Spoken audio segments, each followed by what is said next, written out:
इसीलिए अल्लाह कुरान में बार बार कहता है कि ऐ मेरे बंदो, व इज़ा कुरियल कुरान फस्तमिऊ लहू व अंसितू, जब कुरान पढ़ा जाए तो गौर से सुनो और खामोश रहो। लअल्लकुम तुरहमून, ताकि तुम पर रहम किया जाए। गोया अल्लाह ताला कुरान को सुनने का हुक्म दे रहा है। ये अलग बात है कि हम और आप दिन रात आज गाने तो सुन रहे हैं, म्यूजिक तो सुन रहे हैं, नाच गाने तो देख रहे हैं और सुन रहे हैं, मगर कुरान को सुनने का हमारे पास टाइम नहीं है। और न कुरान को सुनने के बाद हमारे दिल के अंदर, हमारे हृदय के अंदर कोई परिवर्तन होता है, कोई चेंजिंग होती है। कुरान कोई मामूली किताब तो नहीं है मेरे भाई। लौ अंज़लना हाज़ल कुरआन अला जबलिन लरअयतहु खाशिअन मुतसद्दिअन मिन खशियतिल्लाह।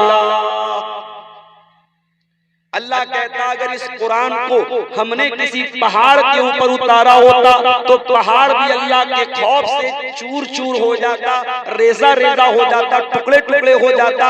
अगर पहाड़ कुरान करीम के ताकत को और कुरान करीम के असर को सहन नहीं कर सकता, तो ऐ इंसानों, तुम्हारे दिल की क्या औकात है? तुम्हारे सीने का जो दिल है ये तो बहुत मामूली सा दिल है। अगर इस दिल पर कुरान की चोट लगेगी तो दिल जरूर बदलेगा, दिल पर जरूर चेंज होगा। फुज़ैल इब्न अयाज़ नाम का एक डाकू है जिसका काम है डाका डालना। वो लोगों को लूटता है, मारता है, लोगों का माल छीन लेता है। एक रात का वाकया है, फुज़ैल इब्न अयाज़ एक मकान की छत पर जाता है डाका डालने के लिए। रात का सन्नाटा, अल्लाह का कोई बंदा कुरान पढ़ रहा है और कुरान पढ़ते पढ़ते अल्लाह का बंदा इस कुरान की इस आयत के ऊपर पहुंचता है, अलम यअनि लिल्लज़ीना आमनू अन तख़शा क़ुलूबुहुम लिज़िक्रिल्लाह। क्या अभी ईमान वालों के लिए वो समय नहीं आया, वो टाइम नहीं आया कि उनके दिल अल्लाह का कलाम सुन करके पिघल जाएं, नरम पड़ जाएं, कांपने लगे? जब कुरान की आयत फुज़ैल इब्न अयाज़ के कानों में पहुंची मेरे भाई, फुज़ैल इब्न अयाज़ थोड़ी देर के लिए सोचने पर मजबूर हो गया कि ऐ अल्लाह, एक तेरा ये बंदा है जो रात में बैठ करके कुरान की तिलावत कर रहा है और एक तरफ मैं हूँ, मैं लोगों का माल छीन रहा हूँ, लोगों का माल लूट रहा हूँ, चोरी कर रहा हूँ, डाका डाल रहा हूँ। फुज़ैल इब्न अयाज़ के दिल में तौबा का ख्याल आया। थोड़ी दूर आगे बढ़े, बारिश का मौसम था। एक जगह लोग रास्ते में ठहरे हुए थे, रुके हुए थे कि बारिश रुक जाए तब हम आप आगे बढ़े। बारिश रुक गई, फिर भी कुछ लोग आगे बढ़ने को तैयार नहीं। किसी ने कहा कि चलो मौसम ठीक हो गया, आगे बढ़ते हैं। कहा कि नहीं, ये फुज़ैल इब्न अयाज़ नाम के डाकू का एरिया है, वो हमारा माल छीन लेगा, हमारा माल लूट लेगा, इसलिए हमें आगे नहीं बढ़ना चाहिए, हमें यहीं पर स्टे करना चाहिए। फुज़ैल इब्न अयाज़ ने जब ये सुना तो कांप गया।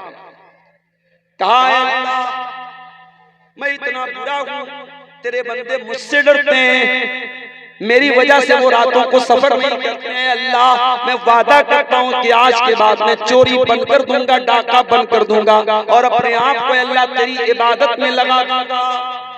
और वो दिन था, फुज़ैल इब्न अयाज़ वहां से सफर करके मक्का आते हैं और खाने काबा के पास अपना बसेरा कर लेते हैं और रात दिन उनका काम अल्लाह को याद करना और अल्लाह की इबादत करना और अल्लाह के आगे सजदा करना। अपने दौर के बहुत बड़े आबिद, बहुत बड़े जाहिद और बहुत बड़े आलिम बन जाते हैं और दुनिया उनको इमाम फुज़ैल इब्न अयाज़ के नाम से जानती है।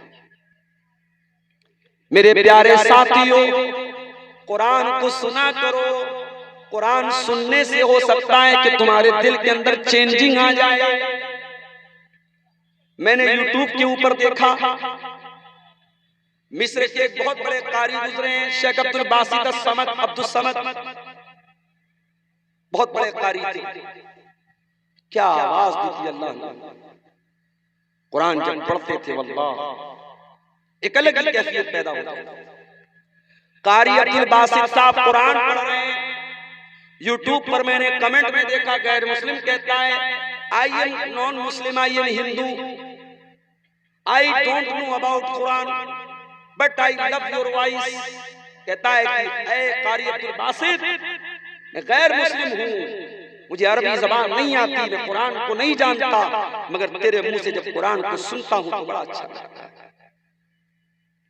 ये कुरान की बरकत नहीं तो और क्या है मेरे भाइयों। इंडिया का हाजी हज करने जाता है, पाकिस्तान और बांग्लादेश का हाजी हज करने जाता है,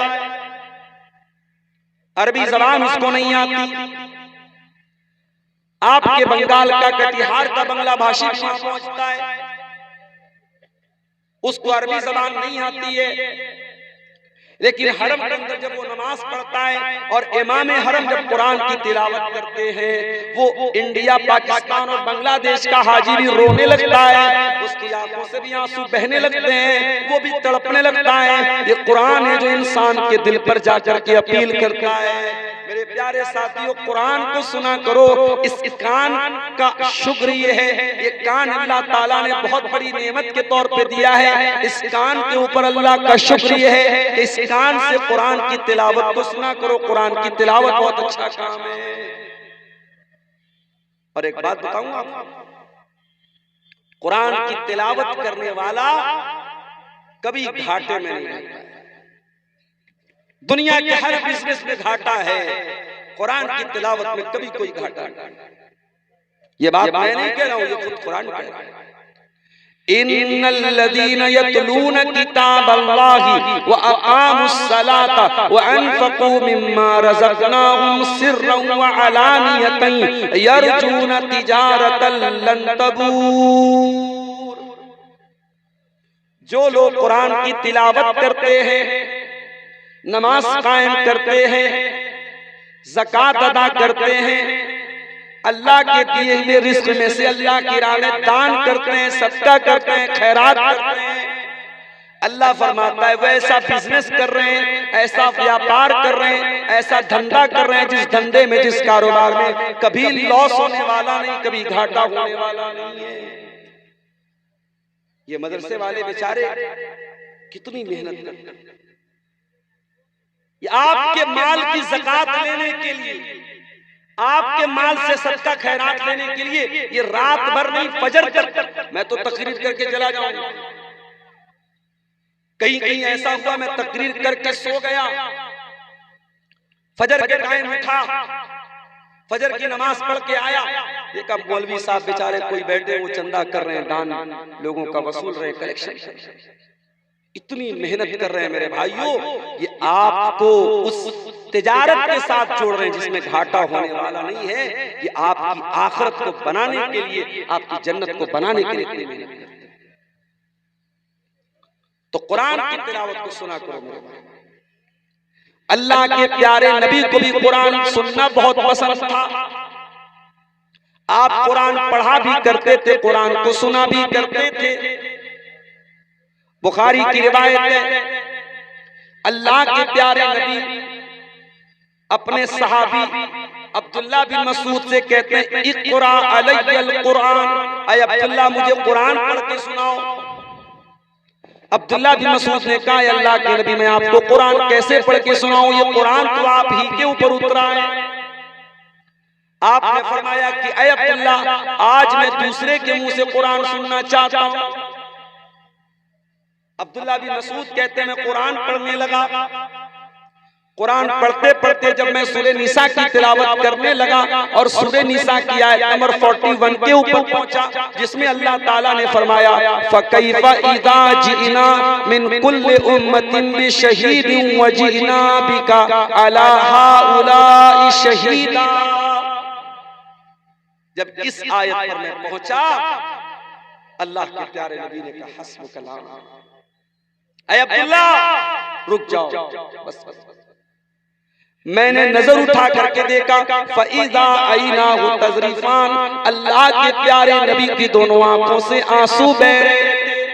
अल्लाह के नबी रो रहे थे, कुरान सुन करके नबी रोने लगते हैं। और हम तो कुरान को सुनते भी हैं, तरावी के अंदर भी, नमाज के अंदर भी, हमारे ऊपर कोई असर क्यों नहीं होता मेरे प्यारे साथी? कुरान को सुनना नबी को पसंद है, कुरान को सुनना फरिश्तों को भी बहुत पसंद है। एक सहाबी कुरान पढ़ रहे थे, सूरह बकरा पढ़ रहे थे। सहाबी का नाम था उसैद बिन हुज़ैर। वो सूरह बकरा की तिलावत कर रहे थे। उनका मासूम बच्चा जिसका नाम यहया था वो भी वहीं पर मौजूद था और उनका घोड़ा वहीं पर बंधा हुआ था। जब वो सूरह बकरा पढ़ने लगे, अचानक घोड़ा बिदकने लगा, घोड़ा भागने लगा। हजरत उसैद बिन हुज़ैर ने जल्दी से नमाज खत्म की, अपने बच्चे को संभाला, डर गए कहीं घोड़ा अपनी रस्सी को तोड़कर मेरे बच्चे को कहीं कुचल न दे, मेरे बच्चे को कहीं अपने पैर से, अपने कदम से कहीं कुचल न दे। उसके बाद आसमान की तरफ नजर उठा के देखा, आसमान में उनको बदली नजर आई, आसमान में बादल नजर आया और बादल के बीच में कुछ चमकता हुआ नजर आया।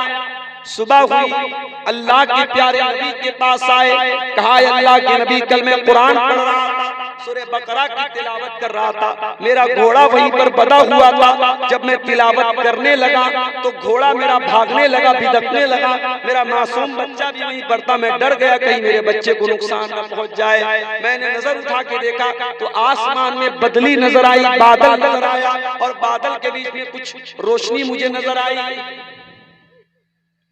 अल्लाह के नबी ने फरमाया, ऐ उसैद, तिलकल मलाइकतु दनत लिसौतिक।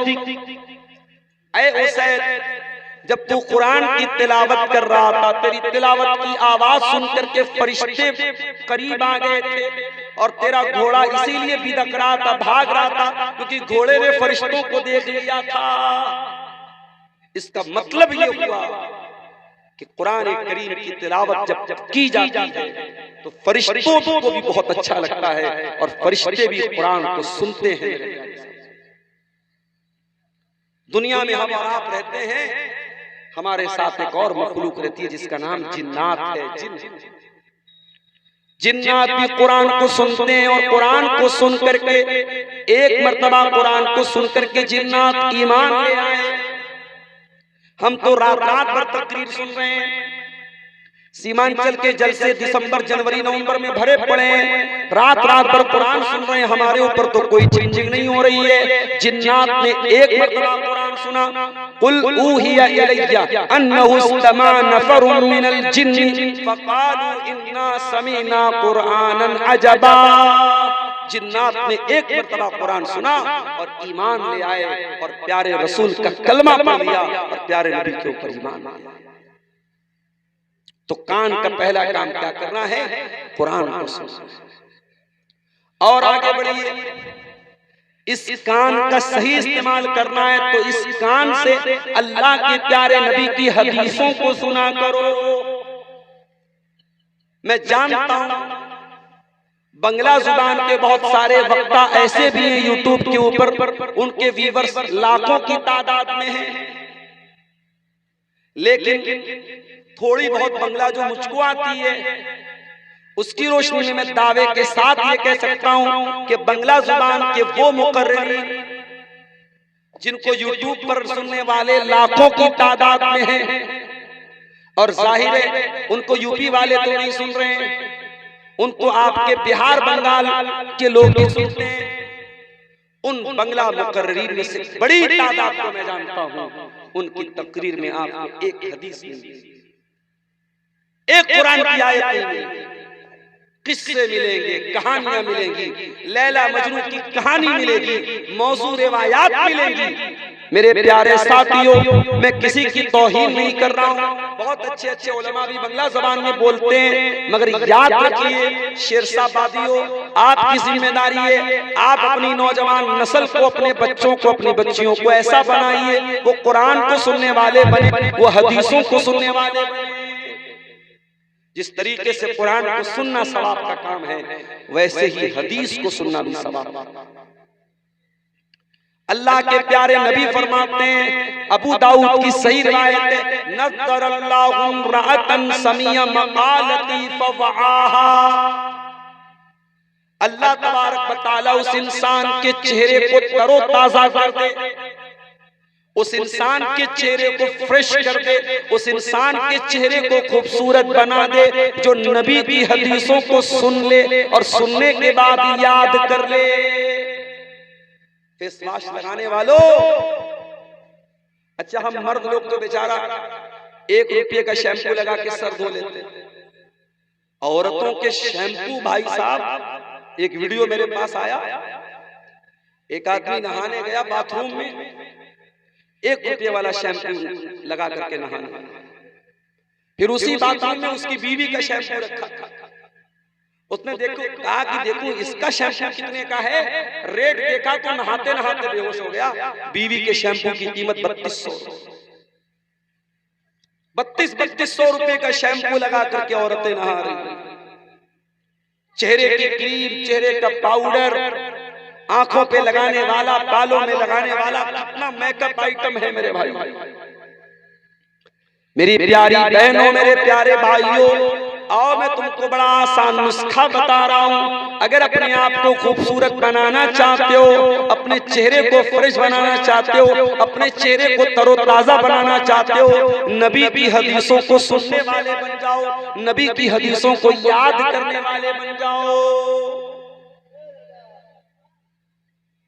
अल्लाह के प्यारे नबी कहते हैं, अल्लाह ताला उस इंसान के चेहरे को तरोताजा रखे जो मेरी हदीसों को सुनता है और याद करता है और दूसरे तक पहुंचाता है।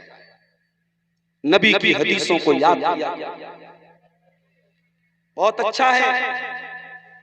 सीमांचल के जलसों में औरतों का भी इंतजाम होता है, महिलाओं का भी इंतजाम होता है, आती है महिलाएं, मगर इतने से काम नहीं चलेगा। आपके फरकिया में, आपके अररिया में आप सर्वे करके बताइए कितनी मस्जिदों में औरतों का इंतजाम है और औरतें कितनी मस्जिदों में जुमा की नमाज में आती हैं। जहां तक मैं जानता हूं पूरे सीमांचल में बहुत कम मस्जिदें ऐसी है जहां औरतों का इंतजाम और मस्जिद में जुमा की नमाज में औरत आती नहीं आती। लोग बुरा समझते हैं, लोग ऐब समझते हैं, लोग गलत समझते हैं। नहीं मेरे भाई, जलसा तो साल में 1 दिन होता है और मुझे कहने दीजिए जलसा कम होता है, मेला ज्यादा होता है। अभी कटिहार में एक जगह प्रोग्राम है, उसमें मेरा भी नाम है, मौलाना जर्जी साहब का भी नाम है। एक बहुत बड़ा सा गेट लगाया है वहां के, और गेट की एक तरफ खूब बड़ी सी तस्वीर मौलाना जर्जी साहब की और एक तरफ मेरी तस्वीर। अब फोटो वायरल हो गया वो पूरे सोशल मीडिया पर। अब लोग मुझसे पूछ रहे हैं कि अब्दुल गफ्फार साहब क्या कर रहे हैं आप? क्या आप मौलवी है कि नेता है? आप क्या है, पप्पू यादव के बराबर खड़े हो रहे हैं? क्या कर रहे हैं आप? नेतागिरी कर रहे हैं आप? आपके बड़े बड़े बैनर लगे हुए, पोस्टर लगे हुए। मैंने कहा भैया मैं कान पकड़ता हूं, मैंने मना किया है। आपका फोटो कैसे उनको मिल गया?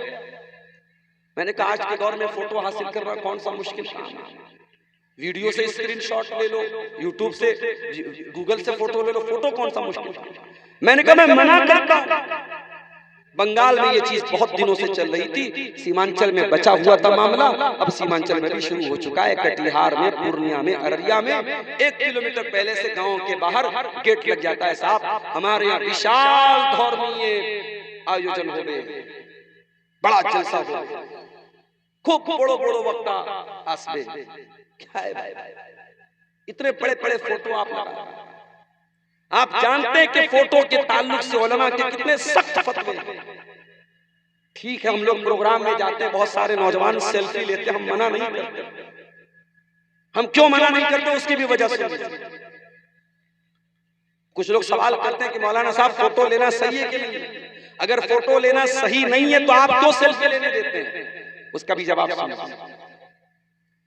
देखिए उलमा में कुछ उलमा तो वो हैं जो कहते हैं कि फोटो बिल्कुल हराम है, चाहे वो कैमरे का फोटो हो, चाहे वो तस्वीर पेंटिंग वाली तस्वीर हो, सब हराम। कुछ उलमा का कहना है कि नहीं, कैमरे का फोटो चूंकि हदीस में तस्वीर के बारे में जो हदीस आई है उसमें यह लफ्ज आया है कि तस्वीर बनाने वाला अल्लाह ताला की तख्लीक का मुकाबला करता है। कैमरे वाला मुकाबला क्या कर रहा है? कैमरे से आपने क्लिक किया, फोटो आ गया, कैमरे को कैप्चर कर लिया। कैमरा एक अक्स लेता है, कैमरा तस्वीर नहीं बनाता। इसलिए कैमरे की तस्वीर हराम नहीं है। ये उलमा की बहुत बड़ी जमात का कहना है और ये बात ज्यादा सही नजर आता है। तो हम हराम तो नहीं समझते तस्वीर, लेकिन हाँ हम गैर जरूरी बिला वजह, अब आजकल जो नया फैशन चला है लड़कों और लड़कियों में उल्टा सीधा मुंह बना रहे, होंठ बना रहे, गोल गोल होंठ बना के सेल्फी ले रहे, ये सब बकवास है। अब हम लोग प्रोग्राम में जाते हैं, लोग आते हैं, मौलाना साहब एक सेल्फी ले लेता हूं। भाई सेल्फी मत लो, सेल्फी लेने से बेहतर है आप सलफी साहब की बात पर अमल करो। कयामत के दिन ये सलफी साहब की बात पर अमल करोगे, ये काम देगा, सेल्फी काम देने वाला। फिर भी हम लोग जाते हैं, कोई नौजवान आता है, ठीक है चलो भाई ले लो सेल्फी।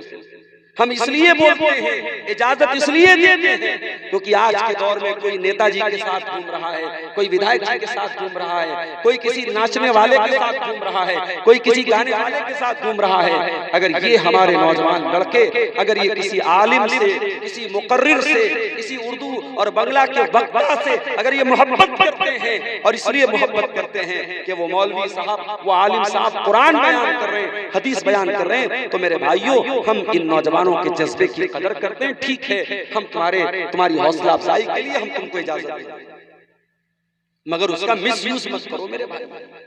बड़े बड़े बैनर लगा करके आज उलमा के फोटो आपके सीमांचल में लगे। माफ करना मेरे प्यारे साथियों, अगर आपको करना ही है अपने गांव की मस्जिद में इंतजाम करके औरतों का अरेंजमेंट कीजिए और औरतों के लिए जुमा की नमाज का इंतजाम कीजिए। साल में एक बार आप जलसा कराते हैं, जलसा तो मेले ठेले की नजर में हो जाता है। मैं 11:30 बजे आपके गांव में आया, बहुत सारी पब्लिक वापस जा रही है, बहुत सारे लोग जलसा सुनने नहीं आते, जलसा देखने आते हैं। आए, जलसा देखा, सड़क पर 2-4 खाने पीने का सामान खा लिया, कुछ सामान खरीद लिया, ससुराल में गए, रिश्तेदारी में गए, दावत उड़ा ली, वापस चले गए। बहुत सारे लोग जलसों में सिर्फ तफरी करने, इंटरटेनमेंट करने, मनोरंजन करने आते हैं। मेरे प्यारे साथियों, ये जलसा ये आपको दीन की तालीम सिखाने के लिए ये पर्याप्त नहीं है, ये इनफ नहीं है, ये काफी नहीं। अपनी मस्जिदों में जुमा के लिए अच्छे खतीब का इंतजाम करो, अच्छे आलिम का इंतजाम करो। और माफ करना, 2000 रुपए में आपको अच्छा आलिम तो नहीं मिलेगा।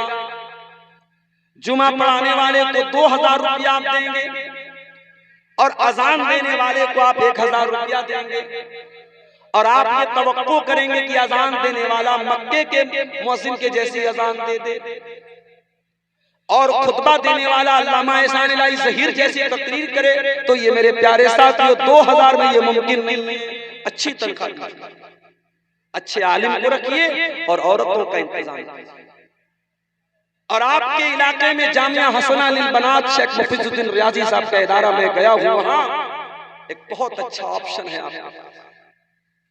आप भी अपनी लड़कियों को पढ़ाते होंगे इन इदारों में। बहुत अफसोस के साथ कहना पड़ता है, सीमांचल के अंदर लोग अपनी लड़कियों को आलिमा तो बनाते हैं, बनात में पढ़ाते हैं, मगर ये लड़कियां पढ़ लिख करके भी बेकार बैठी रहती हैं। लोग इनको सिर्फ इसलिए पढ़ाते हैं ताकि शादी करने में आसानी हो जाए, रिश्ता कोई देखने आए तो हम फख्र से कह सके हमारी लड़की आलिमा है, बस इतना ही मकसद होता है। आपकी लड़की आलिमा है, उसने अपने इल्म का यूज क्या किया है, अपने इल्म का इस्तेमाल किया। मेरे प्यारे साथियों, अपनी बेटियों को अगर आलिमा बनाते हो तो घरों के अंदर कुछ औरतों के प्रोग्राम भी छोटे मोटे किया करो। उसमें किसी पिंडाल की जरूरत नहीं है, किसी दावत देने की जरूरत नहीं है, कोई खर्चा करने की जरूरत नहीं है। घर की खानदान की 25-50 औरतें इकट्ठा हो जाएं और एक लड़की जो जामिया हसना से या मौलाना अमानुल्लाह साहब मदनी के इदारे से या किसी भी बनात के इदारे से पढ़ करके आई है, उसने कुरान पढ़ा है, उसने हदीसों को पढ़ा है, वो आए और उन औरतों को दीन की मोटी मोटी बातें सिखा दे। अगर ये काम आप अभी से करना शुरू कर दें, 2024 चल रहा है, मैं दावे के साथ कहता हूं, अगर इस काम को आप अभी से करना शुरू कर दे, सिर्फ 2 साल, मैं ज्यादा नहीं कह रहा हूं, 2026 में अगर मौका मिला इसी फरकिया में कराऊंगा और आपसे पूछूंगा कि आपके घर और समाज पर उससे कुछ फर्क पड़ा कि नहीं पड़ा, अल्लाह की कसम जरूर अमल तो कीजिए। साल में एक बार जलसा करा लेने से मसला हल नहीं हो जाता है। कुरान कहता है वज़कुरना मा युतला फी बुयूतिकुन्ना मिन आयातिल्लाहि वल हिक्मा। ऐ नबी की औरतों, तुम्हारे घरों में कुरान पढ़ा जाता है, तुम्हारे घरों में हदीस पढ़ी जाती है, उस कुरान को तुम याद किया करो, उन हदीसों को तुम याद किया करो और अपने घर में कुरान और हदीस का दर्स दिया करो, कुरान और हदीस को पढ़ा करो, पढ़ाया करो। तो कान से हमें कुरान सुनना है और कान से हमें हदीस, और कान से एक चीज और सुनना है, अल्लज़ीना यस्तमिऊन अल-क़ौला फयत्तबिऊन अहसनहु। कुरान कहता है मेरे मोमिन बंदे वो होते हैं जो बातों को सुनते हैं, अच्छी बातों को सुनते हैं और उसके ऊपर अमल करते हैं। उलमा के बयानात को आप सुनिए, अल्हम्दुलिल्लाह हर मौजू पर, हर टॉपिक पर हमारी जमात के जो उलमा हैं उनके बयानात आपको आज यूट्यूब मौजूद है, आज आपके पास मोबाइल मौजूद है। और मैं कभी कभी कहता हूं इस यूट्यूब ने नुकसान भी बहुत किया है। इस यूट्यूब के आने के बाद फायदा भी हुआ है, नुकसान भी हुआ है।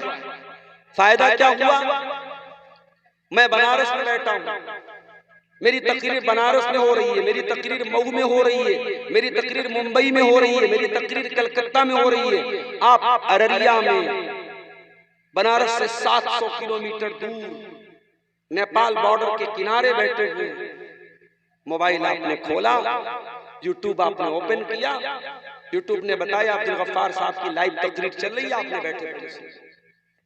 फायदा तो हुआ आपका।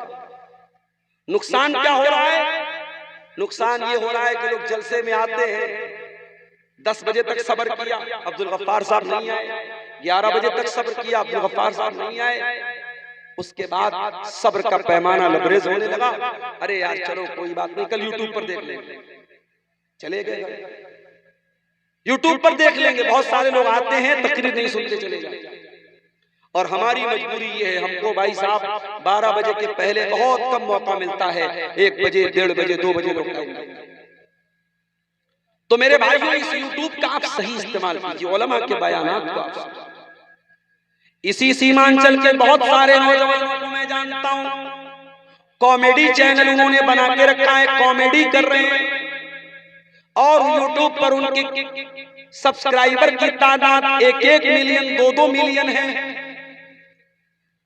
अल्लाह का शुक्र अदा कीजिए कि अल्लाह ताला ने अगर आपको यूट्यूब के साथ जोड़ा है और आप उलमा के बयानात को बयान कर रहे हैं, सुन रहे हैं, तो ये बहुत अच्छा प्लेटफॉर्म है, इसका सही इस्तेमाल कीजिए। अल्लज़ीना यस्तमिऊन अल-क़ौला फयत्तबिऊन अहसना। अल्लाह कहता है मेरे मुत्तकी बंदे वो होते हैं जो अच्छी बातों को सुनते हैं, जो कुरान और हदीस की बातों को सुनते हैं और उसके बाद उन बातों पर अमल करते हैं। इसी कान से एक और काम भी हम कर सकते हैं, और वो काम ये है कि अगर कोई हमारी खैरखाही कर रहा है, हमें अच्छी राय दे रहा है, अच्छा मशवरा दे रहा है, तो वो भी इसी कान से सुनना चाहिए। आज का जमाना तो ये है, अगर आप किसी को समझाएंगे, अच्छी बात बताएंगे, वो आप ही को रास्ता बताने लगेगा। वो उर्दू का एक शायर कहता है ना, संभल कर गुफ्तगू करना बुजुर्गों कि अब बच्चे पलट कर बोलते हैं। अब बुजुर्गों को भी अपनी जबान बंद करना पड़ता है। आप गाड़ी चला रहे, रास्ते में किसी कोई जा रहा है, गलती उसकी है, मगर आपको अपनी जबान बंद करना है। आप बहस करेंगे, वो उल्टे आप ही को दोषी करा देंगे। इसलिए मेरे साथियों, सही राय और सही मशवरे पर अमल करें। अल्लाह के प्यारे नबी फरमाते हैं, हक़्क़ुल मुस्लिमी अलल मुस्लिमी सित्तुन, एक मुसलमान का दूसरे मुसलमान पर 6 हक है। इज़ा लक़ीतहु फसल्लिम अलैहि, जब मुसलमान से मुलाकात हो तो सलाम करो। व इज़ा इस्तनसअका फंसअ लहू, और जब मुसलमान आपको मशवरा दे, आपसे मशवरा मांगे, राय मांगे, तो सही राय दो, सही मशवरा दो। वइज़ा दआका फअजिबहु, और जब आपका मुसलमान भाई दावत दे तो दावत कबूल करो। वइज़ा मरीज़ा फउदहु, और जब आपका मुसलमान भाई बीमार पड़ जाए तो उसकी इयादत करो। हमारे चाहने वाले, हमारे बहुत अच्छे दोस्त कह लीजिए, हमारे साथी कह लीजिए, कलकत्ता में एक जगह पड़ती है मटिया बुर्ज, वहां के रहने वाले, उनका नाम है मोहम्मद साबिर। अभी कल उनकी बेटी का फोन आया, परसों अचानक हार्ट अटैक हुआ है और आईसीयू में एडमिट हैं, और जो दिल की जो नसें होती हैं, एक नस कोई ब्लॉक हो गई है, उसका ऑपरेशन हुआ है, और दूसरी भी अभी 30% या 40% ब्लॉक है, इलाज चल रहा है। आप सबसे अपील करता हूँ, साबिर भाई के लिए दुआ करें। हमारे बहुत अच्छे दोस्तों में से हैं, बहुत चाहने वालों में से, बड़े मुखलिस इंसान है, बहुत नेक इंसान है। उनका इस तरीके से हार्ट अटैक हुआ है।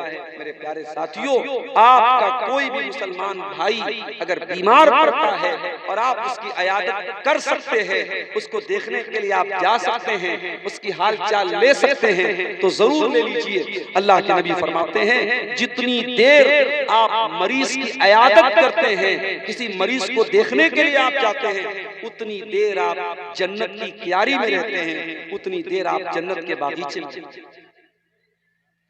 तो कान से हमें और आपको अच्छी बातों को सुनना चाहिए। अब आ जाइए, कान से क्या नहीं सुनना चाहिए। कान से हमें गाना नहीं सुनना चाहिए। गाने बजाने की आवाज अल्लाह के प्यारे नबी को भी पसंद नहीं है, सहाबा को भी पसंद नहीं है, अल्लाह ताला को भी पसंद नहीं है।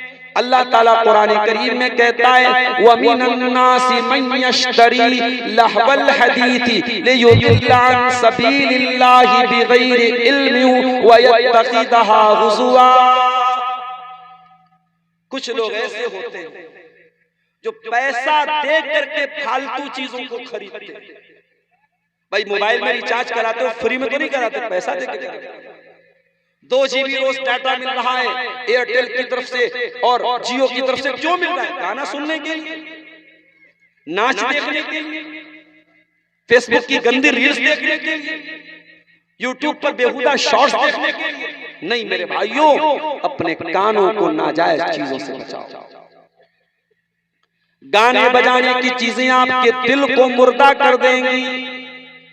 कान से आप सुनेंगे लेकिन दिल मुर्दा हो जाएगा, और जब दिल मुर्दा हो जाएगा तो माफ करना, जब बहुत ज्यादा गाना सुनेंगे आप, बहुत ज्यादा म्यूजिक सुनेंगे, तो कुरान आपको अच्छा नहीं लगेगा। क्यों? इसलिए कि जब दिल में ईमान मौजूद रहेगा तब कुरान सुनना आपको अच्छा लगेगा। इसीलिए अल्लाह कुरान में कहता है, अला बिज़िक्रिल्लाहि तत्मइन्नुल कुलूब। ऐ मेरे बंदो, अल्लाह ताला के जिक्र को सुन करके ईमान वाले दिल को सुकून मिलता है, मोमिन के दिल को सुकून मिलता है। जो मोमिन होता है उसके दिल को सुकून मिलता है। जब आप गाने बजाने की आवाज को सुनेंगे तो दिल को सुकून, मेरे प्यारे साथियों, नहीं। कान का एक और गलत इस्तेमाल है, किसी की गीबत सुनना, किसी की चुगली सुनना, किसी के बारे में गलत बात सुनना। अगर आपको ये शौक है तो ये शौक खत्म कर दीजिए। अगर कोई आकर के आपको गीबत करता है, आप कह दीजिए भाई मुझे नहीं सुनना है। यहां तो हमारा मामला ये है, हमें तो मौका मिलना चाहिए, हमें मौका मिलना चाहिए। कोई किसी की बुराई करे और हम मिर्च मसाला लगा करके उसको सुने और बयान करें, लज्जत हासिल। मेरे प्यारे साथियों, आप अभी मौलवी लोगों के लिए खाने का इंतजाम आपने किया, देसी मुर्गा खिला रहे हैं आप, अच्छे अच्छे खानों के शौकीन हैं आप, लेकिन जरा तसव्वुर करो, जरा गौर करो मेरे भाइयों, गीबत करने वाला क्या खाता है। अल्लाह कुरान में कहता है वला यगतब बादुकुम बादा अयुहिब्बु अहदुकुम अन याकुल लहमा अखीहि मैतन फकरिहतुमू। गीबत करने वाला अपने मरे हुए भाई का गोश्त, अल्लाह, कभी पसंद करेंगे आप? कभी आपको ये अच्छा लगेगा कि आपका कोई मुसलमान भाई मरा हुआ हो और उसके बॉडी में से, उसके शरीर में से आप बोटी नोच नोच करके खाएं? आप तसव्वुर कीजिए, इमेजिन कीजिए, तो आपको घिन आएगी, आपको बुरा लगेगा। मेरे प्यारे साथियों, जितना बुरा आपको सोच करके लगता है उतना ही बुरा किसी मुसलमान की गीबत। अल्लाह के प्यारे नबी फरमाते हैं इन्ना अरबर रिबा अल इस्तितालतु फी इर्जिल मुस्लिम, किसी मुसलमान की इज्जत पर हमला करना सबसे बड़ा सूद और ब्याज है। सूद और ब्याज से आप बचते हैं, बहुत अच्छी बात है, हराम कमाई से आप बचते हैं, बहुत अच्छी बात है, लेकिन अगर अपने मुसलमान भाई की गीबत करते हैं, चुगली करते हैं आप, तो माफ कीजिएगा मेरे भाइयों, ये भी बहुत बड़ा सूद है, बहुत बड़ा ब्याज है। अल्लाह कुरान के 30वें पारे में कहता है वैलुल लिकुल्लि हुमज़तिल लुमज़ह अल्लज़ी जमअ मालन व अद्ददा यहसबु अन्ना मालहु अखलदा कल्ला लयुनबज़न्न फिल हुतमा। बर्बादी है, जहन्नम है, वैल है, किसके लिए? हुमज़ा के लिए, लुमज़ा के लिए।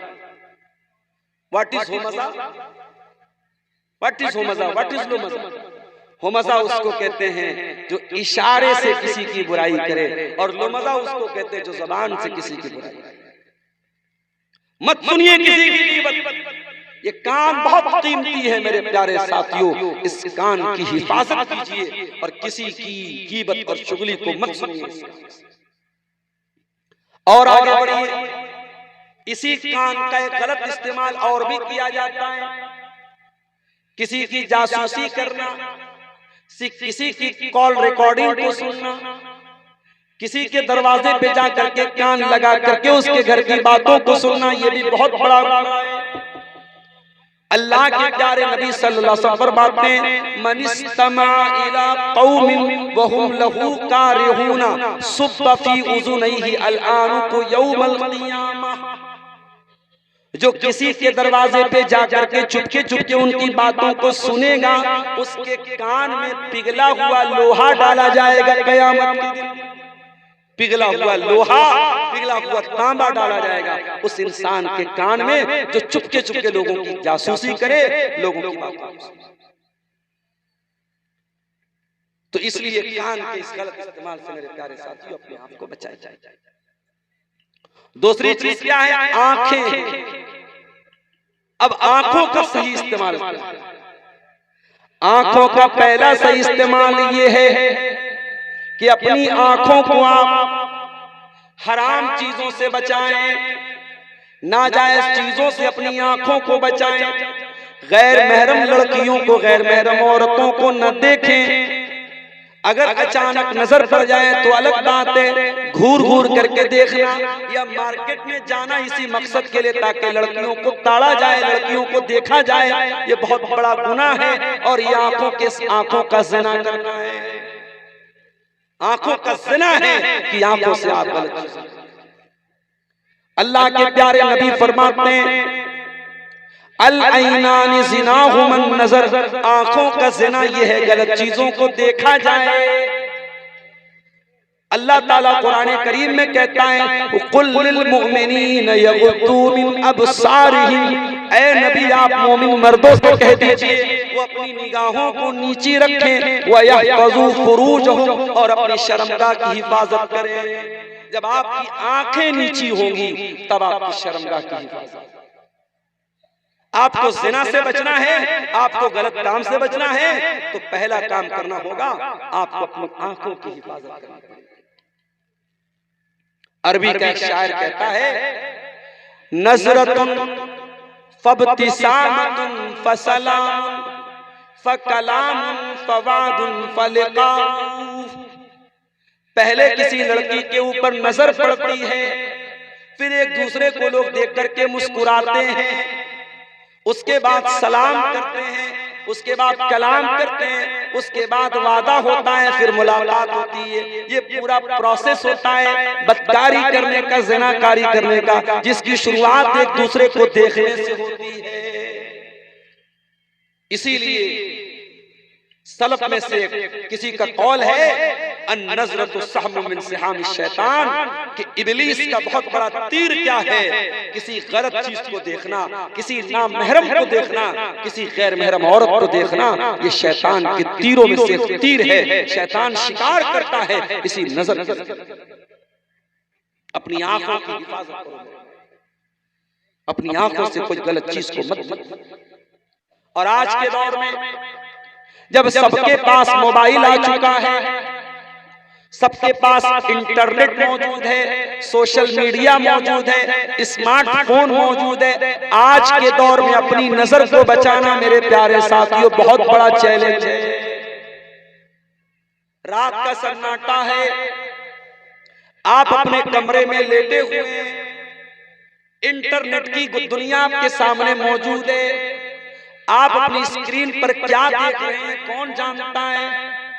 आप देखने के बाद उसकी ब्राउजर की हिस्ट्री को भी डिलीट कर देते हैं, आप यूट्यूब की हिस्ट्री को भी डिलीट कर सकते हैं, सारा रिकॉर्ड डिलीट कर सकते हैं। मगर याद रखिएगा मेरे प्यारे साथियों, आपने जो देखा है आंखों ने रिकॉर्ड कर लिया है, फरिश्तों ने रिकॉर्ड कर लिया है, और कयामत के दिन वो रिकॉर्डिंग खोल दी जाएगी। कुरान करीम में अल्लाह फरमाता है हत्ता इज़ा मा जाऊहा शहीदा अलैहिम समउहुम व अबसारुहुम व जुलूदुहुम बिमा कानू यअमलून। कयामत के दिन आपके कान आपके खिलाफ गवाही देंगे, आपकी आंखें आपके खिलाफ गवाही देंगी, आपके बदन की चमड़ी आपके खिलाफ गवाही देगी। जो आंखों ने देखा है, जो कानों ने सुना है, और जो आपकी चमड़ी ने महसूस किया है, वो गवाही देगी। इसलिए आंखों का गलत इस्तेमाल मत करो मेरे भाई। आज इस इंटरनेट में आलिम को, जाहिल को, शहर के आदमी को, देहात के आदमी को, औरत को, मर्द को, बच्चे को, बूढ़े को, सबको खराब कर दिया है, सबको खराब कर दिया। नजरों का गलत इस्तेमाल तो आम हो चुका है मेरे प्यारे साथियों, और यही वजह है कि आज हमारी इबादतों में, हमारी नमाजों में, हमारी इबादत में वो लज्जत नहीं है जो होनी चाहिए। इसीलिए अल्लाह के प्यारे नबी फरमाते हैं सल्लल्लाहु अलैहि वसल्लम लअलमन्ना क़वामन मिन उम्मती यअतून यौमल क़ियामती बिहसनातिन अमसाल जिबाल तिहामत बीज़न। मैं अपनी उम्मत के ऐसे लोगों को जानता हूँ जो कयामत के दिन तिहामा की पहाड़ियों के बराबर नेकी लेकर के आएंगे। हज करके आए होंगे, उम्रा करके आए होंगे, ज़कात दिया होगा, दान दिया होगा, चंदा दिया होगा, खैरात किया होगा, गरीबों की मदद किया होगा, ढेर सारी नेकी करके आया होगा।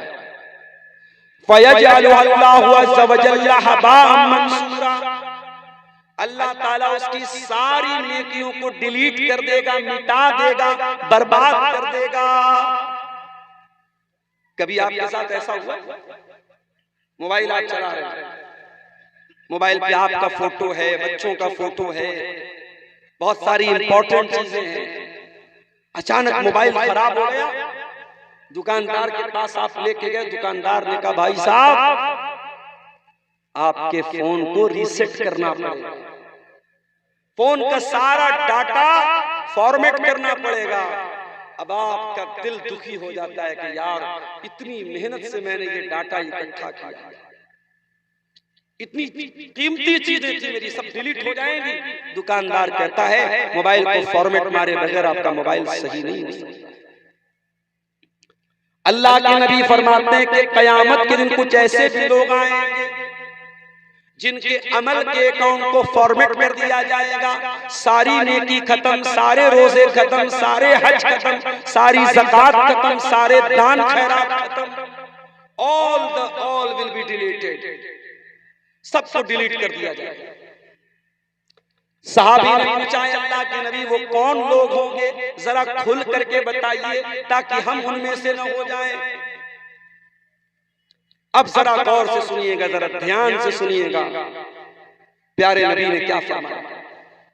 अल्लाह के प्यारे नबी फरमाते हैं कि कान खोल करके सुन लो, वो नमाज भी पढ़ेंगे, वो रोजा भी रखेंगे, वो रातों को इबादत भी करेंगे, बस एक चीज की कमी होगी, वलाकिन्नहुम इज़ा खलौ बिमहारिमिल्लाहि इंतहकुहा। जब वो तन्हाई में होंगे, जब वो एकांत में होंगे, अकेले में होंगे, ऐसे ऐसे काम करेंगे जो अल्लाह को नाराज करने वाले काम हैं, हराम काम हैं, गुनाह के काम हैं, ऐसी चीजों को देखेंगे, ऐसे काम करेंगे, इस वजह से उनकी नेकियां डिलीट हो जाएं।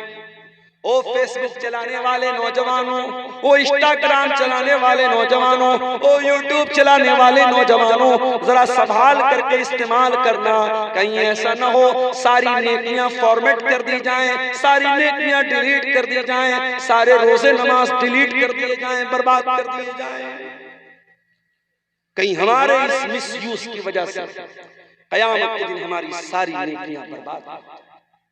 तो आंखों से हमें गलत चीजों को नहीं,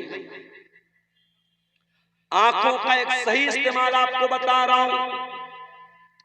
जलसा खत्म हो जाए, आप घर में जाएं, अगर फजर की नमाज का टाइम हो गया तो अच्छी बात है, फजर की नमाज का टाइम अगर नहीं हुआ होगा, 1 घंटा बाकी है, तो जाके सो मत जाना, सो जाओगे तो फजर छूट जाएगी। घर जाओ, अपने कमरे में जाओ, वजू करो और वजू करके तहज्जुद की नमाज 8 रकात पढ़ना है, हो सके तो पूरी 8 रकात पढ़ लो, सबसे बेहतर है, सबसे बेस्ट है 8 रकात पढ़ लो। 8 नहीं पढ़ सकते 6 पढ़ लो, 6 नहीं पढ़ सकते 4 पढ़ लो, 4 नहीं पढ़ सकते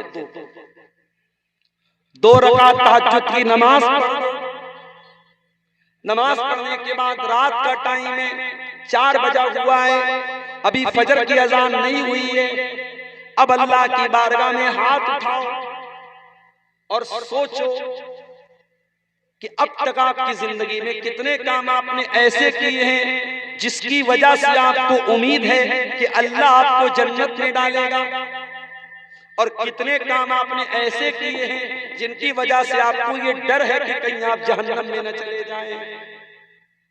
और अगर आपको ये लगता है मैंने बहुत पाप किया है, मैंने बहुत गुनाह किया है, रात का टाइम है, अल्लाह के सामने हाथ फैलाए हुए हो, कोई बंदा देखने वाला नहीं है, कोई इंसान देखने वाला नहीं है, अपने गुनाहों को याद करो और अल्लाह ताला से माफी मांग लो, अल्लाह से तौबा कर लो, अल्लाह के सामने गिड़गिड़ा लो, अल्लाह के सामने आंसू बहा लो। मेरे प्यारे भाइयों, अगर ये आंसू आपकी आंखों से गिर गए, ये आंसू अल्लाह ताला बर्बाद नहीं होने देंगे, ये आंसू बहुत कीमती हैं, ये आंसू बर्बाद नहीं होने पाएंगे। अल्लाह के नबी फरमाते हैं क़यामत के दिन अल्लाह तबारक व तआला अपने 7 खुशनसीब बंदों को अपने अर्श का साया, जिस दिन कोई साया नहीं होगा, गर्मी से लोग बेहाल होंगे, क़यामत के दिन अल्लाह ताला 7 लोगों को अपने अर्श का साया देगा। उन 7 लोगों में एक इंसान वो भी होगा, व रजुलुन ज़करल्लाह खालियन फफाज़त ऐना, जिसने एकांत में अकेले में अल्लाह को याद किया होगा और उसकी आंखों से आंसू बहे। आंखों का सही इस्तेमाल बता रहा हूं मेरे प्यारे साथियों, अपनी आंखों को अल्लाह की बारगाह में रोने वाला। इन आंखों से अगर अल्लाह के खौफ का आंसू निकल गया, ये आंसू आपको जन्नत में लेके जाएंगे, जहन्नम से बचाने वाले बन जाएंगे। अल्लाह के प्यारे नबी फरमाते हैं, ला यलिजुन नारा रजुल ला यलिजुन नारा आइन। क्या हो गया भाई माइक वाले, क्या हो गया? ला यलिजुन नारा रजुल ला यलिजुन नारा आइन बकत मिन खशियतिल्लाह। वो आंख जिस आंख से अल्लाह के खौफ से आंसू निकला हो, वो आंख इंशाअल्लाह जहन्नम की आग में नहीं जाएगी। एक दूसरी हदीस में अल्लाह के नबी फरमाते हैं कि दो कतरे अल्लाह ताला को बहुत पसंद है। कतरतु दमिन तुहराकु फी सबीलिल्लाह, एक वो खून का कतरा जो अल्लाह की राह में बहाया जाता हो, वह कतरतु दुमूइन खशियतिल्लाह, और एक आंसुओं का कतरा जो अल्लाह के खौफ से आंखों से बहता हो, वो आंसुओं का कतरा जहन्नम की आग में नहीं जाएगा, वो अल्लाह को बहुत पसंद है। इसलिए मेरे प्यारे साथियों, अपनी आंखों को अल्लाह के खौफ से रोने वाला बना। आंखों का एक और काम भी है। आपके इलाके से बहुत करीब दार्जिलिंग का इलाका है, कभी मौका मिले तो दार्जिलिंग चले जाइए। दार्जिलिंग जाने का मकसद आंखों की अय्याशी न हो, बल्कि जब आप दार्जिलिंग में जाएं और वहां की खूबसूरत पहाड़ियों को आप देखें, वहां जब आप जाकर के नेचुरल ब्यूटी को देखें, अल्लाह ताला की पैदा की हुई खूबसूरत नेमतों को देखें, उन नेमतों को देख करके आपके दिल में ये एहसास पैदा हो कि अल्लाह तूने दुनिया को कितना खूबसूरत बनाया है, और आपकी तौहीद बढ़ जाए, आपका ईमान बढ़ जाए, आपके दिल में अल्लाह की मोहब्बत बढ़ जाए। इसलिए अच्छी जगहों पर जाना चाहिए और देखना चाहिए। अभी आपके इसी गांव के मौलाना जहांगीर साहब मिले, मदीना में तालीम हासिल कर रहे हैं। मेरी मुलाकात उनसे मदीना में हुई थी। मुझे लोगों ने बताया कि हर साल प्रोग्राम में रहते थे, इस साल चूंकि उनका शेड्यूल पहले से तय नहीं था, इसलिए आज के प्रोग्राम में वो शामिल नहीं। मौलाना जहांगीर साहब से मेरी मुलाकात मदीना में। आज कहने लगे, मौलाना साहब, शेख साहब, अब अगला सफर आपका मदीना का कब है? मैंने कहा, भाई कौन ऐसा मुसलमान है जो मदीना बार बार न जाना चाहता? अगर अल्लाह ने दौलत से नवाजा हो, अगर पॉसिबल हो, मुमकिन हो, तो इंसान हर साल एक चक्कर मक्का और मदीना का तो लगा ले। जब ये आंखें मदीना को देखती हैं, जब नबी के शहर को देखती हैं, जब ये आंखें अल्लाह के घर को देखती हैं, ईमान बढ़ जाता है, दिल के अंदर अल्लाह की मोहब्बत बढ़ जाती है, रसूल की मोहब्बत बढ़ जाती है। इसीलिए शायर कहता है, दिखा दे या इलाही वो मदीना कैसी बस्ती है, जहां पर रात दिन मौला तेरी रहमत बरसती है। अच्छी जगहों पर जाया करो मेरे भाई, और अच्छे मनाजिर को देखा करो। इसीलिए अल्लाह कुरान के 30वें पारे में फरमाता है, अफला यंजुरूना इलल इबिली कैफा खुलिकत व इलस समाई कैफा रुफियत व इलल जिबाली कैफा नुसिबत व इलल अर्ज़ि कैफा सुतिहत। ऐ मेरे बंदो, तुम देखते नहीं कि ऊंट कैसे पैदा किया गया? तुम देखते नहीं ये लंबा चौड़ा आसमान कैसे पैदा किया गया? तुम देखते नहीं ये बुलंद बाला पहाड़ कैसे पैदा किए गए? तुम देखते नहीं ये जमीन कैसे बिछाई?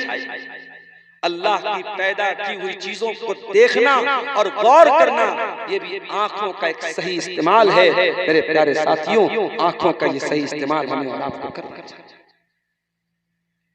आंखों का एक और सही इस्तेमाल है, इन आंखों से कुरान को देखा जाए, दीनी किताबों का मुताला किया जाए। इतनी बड़ी शेरशाबादी बिरादरी है, कटिहार से लेकर के किशनगंज तक आप लोग फैले हुए हैं। हर साल आप जलसा कराते हैं, और ऐसा भी नहीं कि बिल्कुल अनपढ़ लोग हैं, बहुत सारे पढ़े लिखे लोग हैं। जरा अपने दिल पर हाथ रख करके बताओ कि आपने अपने नबी की सीरत पर कंप्लीट कोई किताब क्या पढ़ी है? मैं उलमा की बात नहीं करता, मैं आम लोगों की बात कर रहा हूं।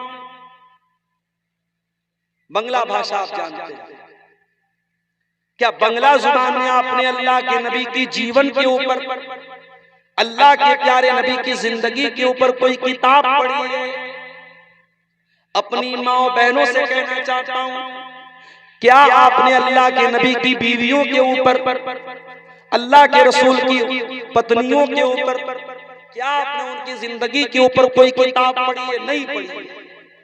हमें से अक्सर लोगों का जवाब होगा हमने नहीं पढ़ा। क्यों नहीं पढ़ा? आंखों का सही इस्तेमाल यह है, अच्छी किताबों का मुताला किया जाए, अच्छी किताबों को पढ़ा जाए, कुरान की भी तिलावत की जाए, नबी की हदीसों को भी पढ़ा जाए, नबी की सीरत को भी पढ़ा जाए, आंखों का सही इस्तेमाल किया जाए। और आंखों का एक गलत इस्तेमाल भी आपको बता देता हूं। किसी पड़ोसी के दरवाजे पे जाकर के ताक झांक करना, किसी की शर्मगाह को देखना, कोई पेशाब कर रहा है, कोई लैट्रिन कर रहा है, दूर से उसको देख करके बेहुदा कमेंट करना। इसीलिए अल्लाह के प्यारे नबी का तरीका यह था, जब आप क़ज़ाए हाजत करने के लिए जाते थे, क्योंकि उस जमाने में घरों में बना हुआ लैट्रिन नहीं था, जब आप जाते थे क़ज़ाए हाजत करने के लिए तो दूर जाते थे ताकि किसी की नजर। अल्लाह के नबी फरमाते, ला यंजुरुर रजुलु इला औरतिर रजुल वला तंजुरुल मरअतु इला औरतिल मरअ। कोई मर्द किसी दूसरे मर्द की शर्मगाह को भी न देखे, कोई औरत किसी दूसरी औरत की शर्मगाह को भी न देखे।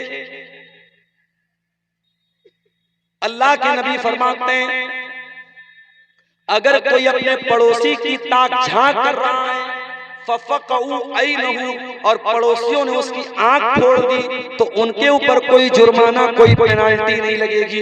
इतना बड़ा गुनाह है ताक झांक करना। और जब ताक झांक करना मना है तो मियां बीवी की जो प्राइवेट बातें वो किसी और को बताना भी मना है। कुछ लड़के अपने दोस्तों को बताते हैं, मैंने अपनी बीवी के साथ ये किया, वो किया। सुहाग रात के बाद लड़के लड़कियां एक दूसरे को बताते हैं कि शौहर और बीवी के दरमियान क्या हुआ। गलत है ये, हराम है ये, नाजायज है। मियां बीवी का रिश्ता बहुत प्राइवेट रिश्ता है, इस प्राइवेट रिश्ते की प्राइवेसी को बाकी। आंखों के गलत इस्तेमाल से अपने आप को बचाओ। और अब आ जाइए तकरीर के तीसरे पॉइंट की तरफ हम बढ़ते हैं, आखिरी पॉइंट की तरफ। दिल भी बहुत बड़ी नेमत है अल्लाह ताला। इस दिल के बारे में अल्लाह ताला ने कुरान करीम में फरमाया कि हजरत इब्राहीम अलैहिस्सलाम अल्लाह की बारगाह में दुआ करते, वला तुखज़िनी यौम युबअसून यौम ला यनफ़उ मालुन वला बनून। क़यामत के दिन न माल काम आएगा, न औलाद काम आएगी, इल्ला मन अतल्लाह बिक़ल्बिन सलीम। क़यामत के दिन तो वही कामयाब होगा जो साफ सुथरा दिल लेकर के आएगा। सवाल ये पैदा होता है कि साफ सुथरा दिल कौन सा दिल है? जिस दिल में ईमान हो मेरे भाई, जिस दिल में अल्लाह की मोहब्बत हो, जिस दिल में रसूल की मोहब्बत हो, जिस दिल में ईमान की रोशनी हो, वो दिल अल्लाह ताला के यहाँ कल्बे सलीम में साफ सुथरा दिल है। इसीलिए अल्लाह कुरान में कहता है, फमन युरिदिल्लाहु अन यहदियहु यशरह सदरहु लिल इस्लाम। जिसके सीने को अल्लाह ताला, जिसको हिदायत देना चाहता है, उसके सीने को अल्लाह ताला खोल देता है, उसके दिल में ईमान की रोशनी पैदा कर देता है। आप नहीं जानते, अभी मैंने पढ़ा कि हमारे देश की एक सिख औरत, एक सिख लड़की जो गाना गाती थी, सिंगर थी, उसने इस्लाम कबूल किया। आप नहीं सोच सकते अल्लाह ताला कब किसके दिल को हिदायत। इस्लाम के बड़े कट्टर दुश्मन जो मुसलमानों पर जुल्म और सितम कर रहे हैं, मुसलमानों के घरों पर बुलडोजर चला रहे हैं, मुसलमानों को मार रहे हैं, जुल्म कर रहे हैं, हम नहीं जानते। हो सकता है अल्लाह ताला किसी बहाने से उनके दिल को भी ईमान की तरफ फेरे। अल्लाह को तो वही दिल पसंद है जिस दिल में ईमान की रोशनी।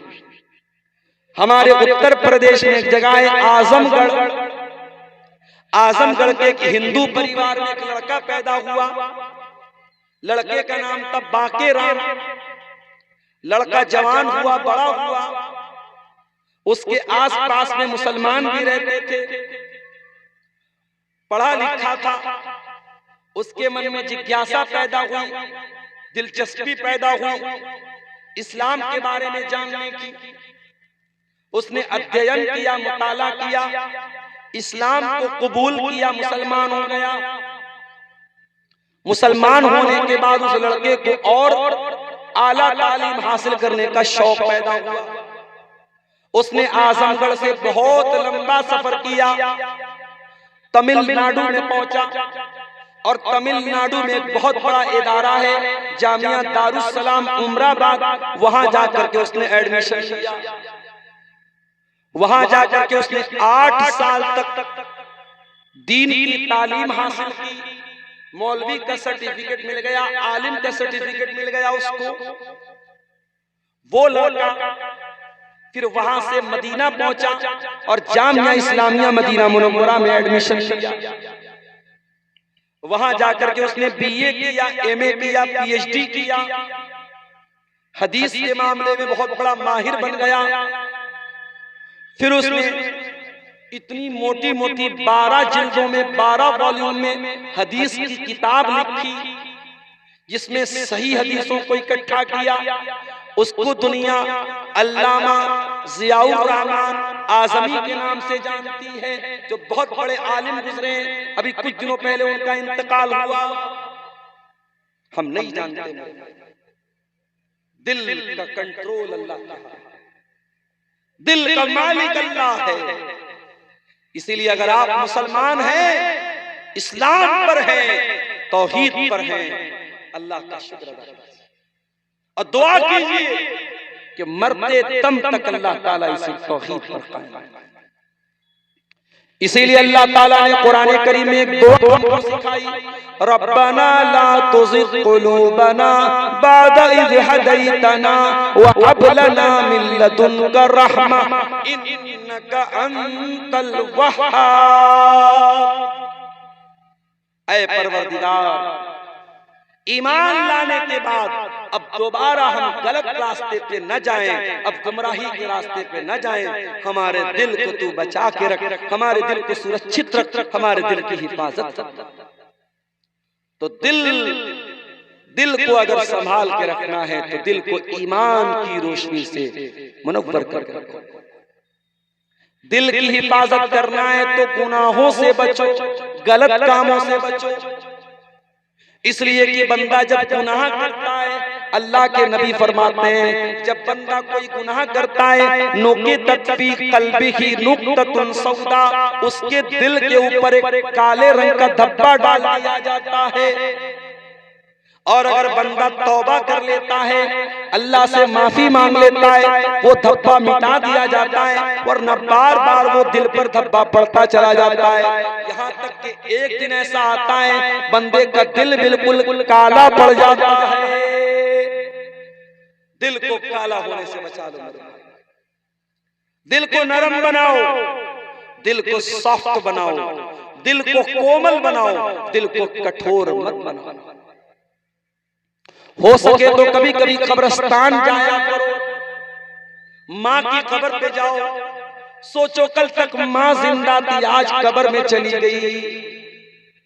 कल तक मैं घर में आता था, मेरी माँ मुझसे प्यार भी करती थी, मुझको डांटा भी करती थी। आज मैं चाह करके भी ना माँ को देख सकता हूँ, ना माँ मुझे देख सकती है। हो सके तो कभी कभी कब्रिस्तान जाया करो और अपने लोगों की कब्र पे जाया करो, आपके दिल की शक्ति कुछ कम हो जाएगी।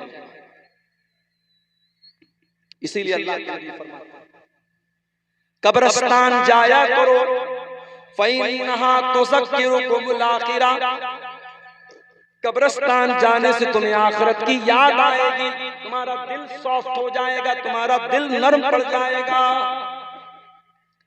और दिल को अगर बचाना चाहते हो मेरे प्यारे साथी, एक काम और करो, कुरान करीम की तिलावत के जरिए भी दिल नरम होता है। अल्लाह नज़्ज़ल अहसनल हदीसी किताबम मुतशाबिहम मसानिया तक़शइरु मिन्हु जुलूदुल लज़ीना यख़शौना रब्बहुम सुम्मा तलीनु जुलूदुहुम व क़ुलूबुहुम इला ज़िक्रिल्लाह। कुरान सुन करके इंसान का दिल सॉफ्ट होता है, इंसान के रोंगटे खड़े हो जाते हैं। अपने दिल को सॉफ्ट करना है तो कुरान करीम से अपना ताल्लुक जोड़ दो। दिल को अगर नरम बनाना है, दिल की हिफाजत करना है, तो अपने दिल को अल्लाह के जिक्र से, अल्लाह की याद से आबाद करो, दिल में अल्लाह की मोहब्बत पैदा करो। मुझे एक भाई ने बताया, कटिहार के रहने वाले, मौलवी साहब, स्कूल में पढ़ने वाले लड़के लड़कियां बहुत कम ऐसे मिलेंगे आपको जिनका एक दूसरे के साथ अफेयर। मैं स्कूल में पढ़ने वाले बच्चों की हौसला शिकनी नहीं कर रहा हूं, मैं ये नहीं कह रहा हूं कि स्कूल में पढ़ाना गलत है, मगर ये आप ही के कटिहार के भाई ने मुझको बताया कि मेरी नॉलेज में जितने लड़के लड़कियां स्कूल में पढ़ रहे हैं, किसी का किसी के साथ कनेक्शन है, किसी का किसी के साथ कनेक्शन है। इन हराम और नाजायज मोहब्बतों ने आज जिना को हराम कर दिया है। मेरे प्यारे साथियों, अपने दिल को हराम और नाजायज मोहब्बतों से निकाल कर अपने दिल में अल्लाह की मोहब्बत पैदा करो, जो ईमान की निशानी है।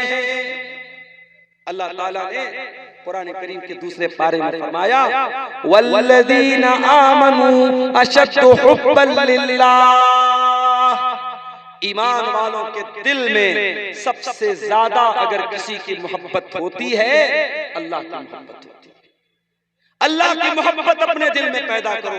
ये नाजायज मोहब्बतें, ये हराम मोहब्बतें, ये गर्लफ्रेंड, ये बॉयफ्रेंड के रिश्ते, ये जलील कर देंगे आपको, ये दुनिया बर्बाद कर देंगे आपकी, ये आखिरत बर्बाद कर देंगे आपकी। मेरे प्यारे साथियों, अगर दिल में किसी की मोहब्बत को सजाना है और दिल में किसी की मोहब्बत को पैदा करना है, अल्लाह की मोहब्बत को पैदा करो मेरे साथ। और ऐ मेरे बंदे, तू ऐसी चीजों के पीछे न पड़ा कर जिस चीज की तुझको नॉलेज न हो, जिस चीज के बारे में तुझको मालूमात न हो, जिस चीज का तुझे ज्ञान न हो, जिस चीज के बारे में तुझको पता न हो, उस चीज के पीछे तू न पड़ा कर। बहुत से लोग होते हैं ना, किसी चीज के बारे में मालूमात हो या न हो, जानकारी हो या न हो, हर विषय पर, हर टॉपिक पर वो बात करना अपना हक समझना। जैसे मिसाल के तौर पर मेरे नाम के आगे डॉक्टर लिखा जाता है। अब कोई मैं मेडिकल वाला डॉक्टर नहीं हूं, मैंने पीएचडी की डिग्री हासिल की है बनारस से, बनारस हिंदू यूनिवर्सिटी से, तो मैं पीएचडी वाला डॉक्टर हूं। एक मरतबा बिहार में मेरा प्रोग्राम था, बिहार से मुराद दरभंगा साइड में, बिहार तो ये भी है। तकरीर के बाद एक आदमी मेरे पास आया, मौलाना साहब कुछ बात करना है। मैंने कहा क्या बात? कहा कि कुछ प्राइवेट बात करना है। मैंने कहा ठीक है, आ जाओ। अंदर लेके गया मैंने कहा आप बताओ क्या बात है। उसने कहा मौलाना साहब आप डॉक्टर हैं, कुछ बीमारी का मसला है, कुछ प्राइवेट मसला है, मैं बताना चाहता हूं। मैंने कहा भैया मैं वो वाला डॉक्टर नहीं हूं, तुम गलत समझ रहे हो। अब बहुत सारे लोग वो डॉक्टर नहीं होते, लेकिन वो मेडिकल, अपने आप को मेडिकल लाइन का एक्सपर्ट बनाने लगते हैं और दवा देने लगते हैं और इलाज बताने लगते हैं। कुरान कह रहा है वला तक़फ़ु मा लैसा लक बिही इल्म, जिस चीज की तुमको नॉलेज न हो उस चीज के पीछे मत पड़ो। ये तो दुनिया का मसला हो गया। अगर मसला दीन का है, मसला आखिरत का है, मसला शरीयत का है, तब तो अपनी जबान को और बंद रखो। उलमा मौजूद हैं और आप बगैर नॉलेज के फतवा दे रहे हैं हलाल है हराम है। कोई मसला सामने आया और आप लोगों को मसले का हल बता रहे हैं, क्या उलमा मर गए हैं, क्या उलमा खत्म हो गए कि आप फतवा देने बैठ गए हैं? जाहिल कुछ आता जाता नहीं है, वो भी मसला बयान कर रहा है, हलाल है हराम है, जायज है नाजायज है। ये स्टेज के पीछे कोई बात कर रहा है, उसको मना करो, यहाँ बात मत करो भाई। वला तक़्फ़ु मा लैसा लक बिही इल्म, जिस चीज की तुमको नॉलेज नहीं है उस चीज के चक्कर में न पड़ो। क्यों? क्योंकि अगर तुम ऐसी चीज के चक्कर में पड़ोगे तो गलत बातों को सुनना भी पड़ेगा, गलत चीजों को देखना भी पड़ेगा और गलत चीजों को दिल और दिमाग में लाना पड़ेगा। जब आप ऐसी चीजों के पीछे पड़ेंगे जिन चीजों की आपको नॉलेज नहीं है, तो हो सकता है कि आप अपने कानों का गलत इस्तेमाल करें, आप अपनी आंखों का गलत इस्तेमाल करें, आप अपने दिल का गलत इस्तेमाल करें। अल्लाह फरमा रहा है इन्नस समा वल बसरा वल फुआदा, आंखों का, कानों का, आंखों का और दिल का, कान अन्हु मस्ऊला, इन सब का अल्लाह ताला का हिसाब होने वाला है। अल्लाह क्या पूछा जाएगा, तूने कान से क्या सुना, तूने आंखों से क्या देखा, तेरे दिल में क्या क्या ख्याल आया, दिल में क्या क्या तूने फैसला किया। इस आयत में अल्लाह ताला ने 3 चीजों का जिक्र किया, कान का, आंखों का और दिल।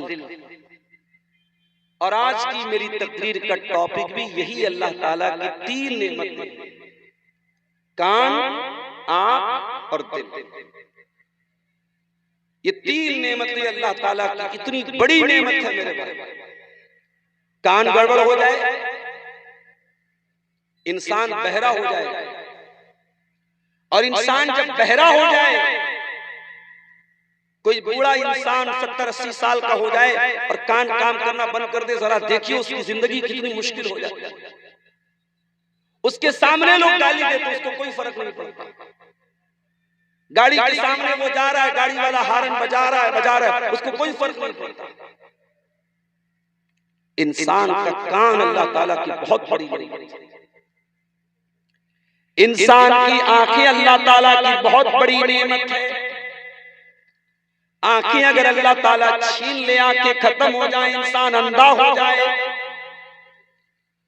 सारी दुनिया की रोशनी, सारी दुनिया के रंग उसके लिए बेरंग हो जाएंगे, इंसान की जिंदगी बेनूर हो जाएगी अगर इंसान की आंखें चली जाएं। और तीसरी चीज है दिल। इंसान की बॉडी में सबसे इंपॉर्टेंट चीज अगर कोई है तो मेरे भाइयों वो दिल।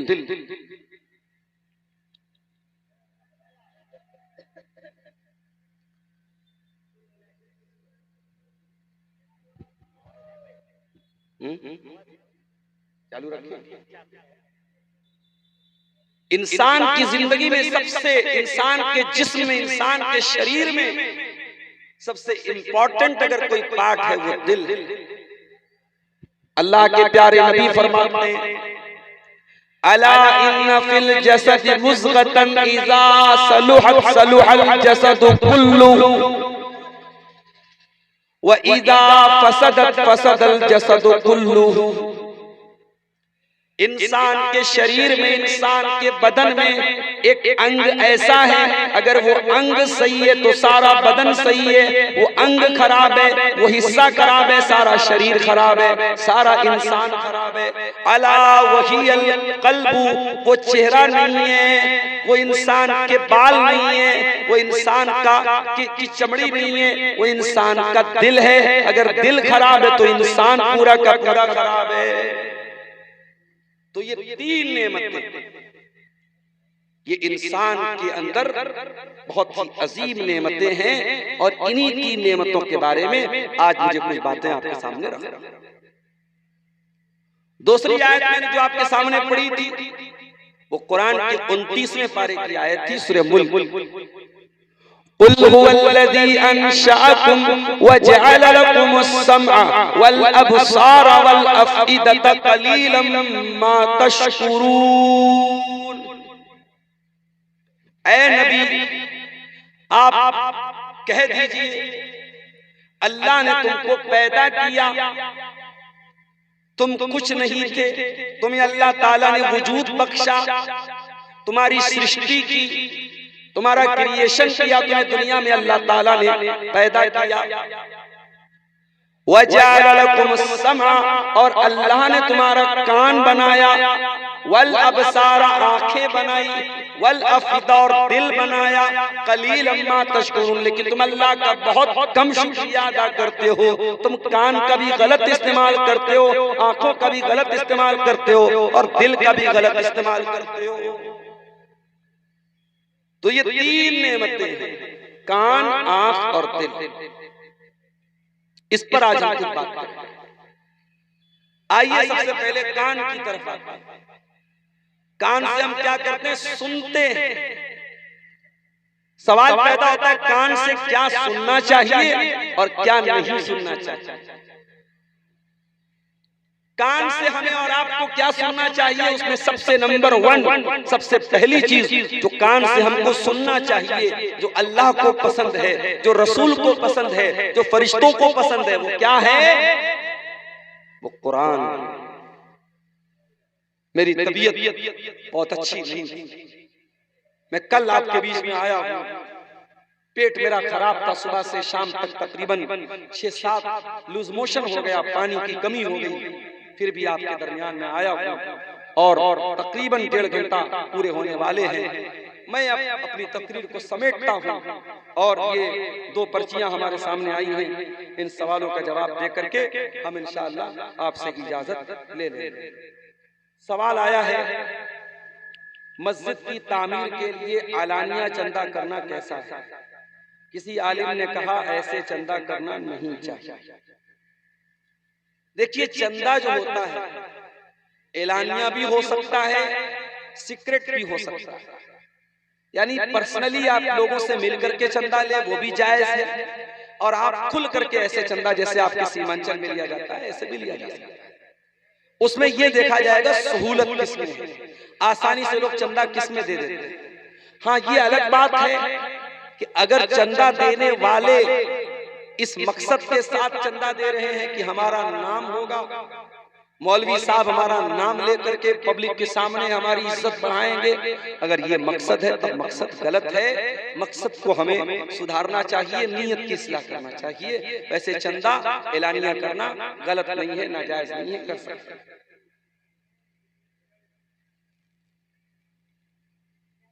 दूसरा सवाल आया है, किसी आलिम ने दावा किया है कि मस्जिद की तामीर के लिए एलानिया चंदा करना और उस रुपये को मस्जिद में लगाना हराम है। देखिए, ये बड़ा मसला है। हमारे यहाँ हराम कहने में देर नहीं लगती। किसी मसले को हलाल और हराम कहना ये बहुत बड़ी बात है, बहुत सोच समझ के बात करनी चाहिए। मस्जिद का चंदा आप क्या नबी के जमाने में ऐलान करके नहीं लिया गया? क्या नबी ने सहाबा के बीच में खड़े होकर के नहीं कहा कि मस्जिद में जगह कम पड़ रही है, कोई अल्लाह का बंदा इसमें ताउन करे? उस्मान गनी ने आगे बढ़ के ताउन किया। ये हराम कहने वाले कौन होते हैं? आप ये कह सकते हैं मुनासिब नहीं, बेहतर नहीं। आप अगर पर्सनली चंदा करें तो ज्यादा अच्छा। इस तरीके से कोई अगर ऐलान करने को हराम कहता है, गलत है, उसे अपनी इस्लाह करनी चाहिए। मेरे अजीजों, आखिर में जाते जाते कहूंगा कि ये प्रोग्राम, ये मदरसे का जलसा है ना, मदरसे का जलसा है, मदरसे का जलसा है। आ जाएगा कुव्वते दस्तपा खत्म हो जाएगी, कुव्वते दस्तपा खत्म हो जाएगी, फिर इबादत का कोई भरोसा नहीं, कल न कर कल का कोई भरोसा नहीं।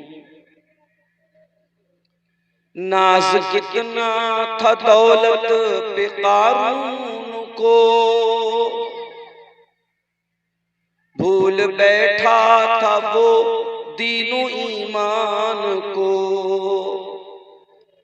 नाज कितना था दौलत पे कारून को, भूल बैठा था वो दीनो ईमान को।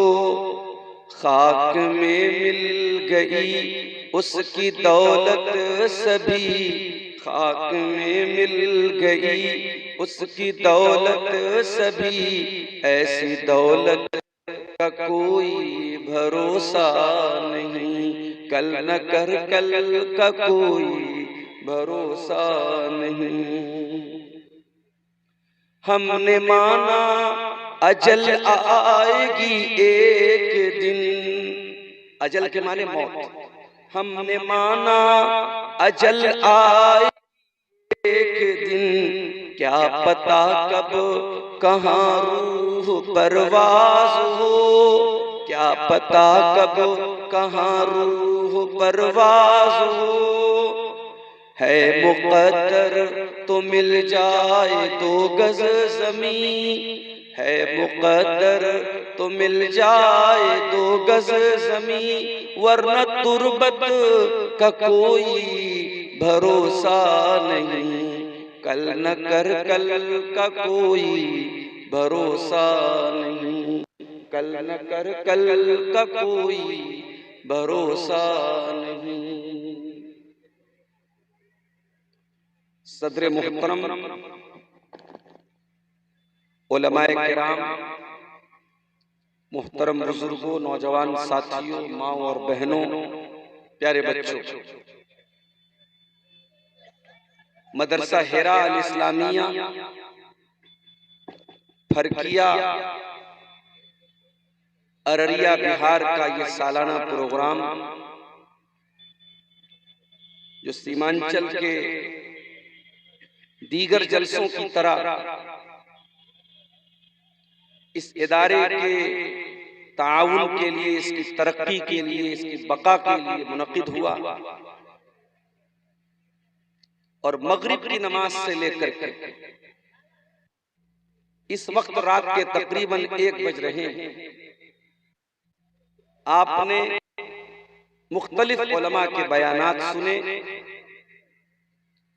मुझसे पहले मौलाना नूरुल इस्लाम साहब रशीमी बंगला जुबान के बहुत ही मीठे मुकर्रिर हैं, बहुत मीठी आवाज है उनकी।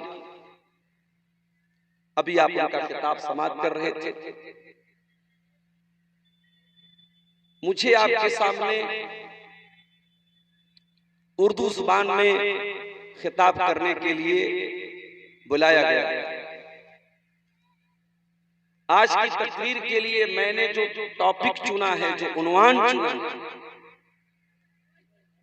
वो उन्वान कुरान करीम की उन 2 आयतों के अंदर छुपा हुआ है, जो 2 आयतें मैंने खुतबे के बाद आपके सामने पढ़ी। तो अगर आप उन्वान को समझना चाहते हैं, विषय को समझना चाहते हैं, आज की तकरीर के टॉपिक को समझना चाहते हैं, तो आइए पहले कुरान की इन दोनों आयतों को समझ लेते हैं, फिर बात को आगे बढ़ाते हैं। पहली आयत मैंने पढ़ी कुरान करीम के 15वें पारे की आयत है, सूरह बनी इसराइल की, सूरह इसरा की आयत नंबर 36 है, आयत नंबर 36। वला तक़्फ़ु मा लैसा लक बिही इल्म इन्नस-समअ वल बसरा वल फुआदा कुल्लु उलाइका कान अन्हु मस्ऊला।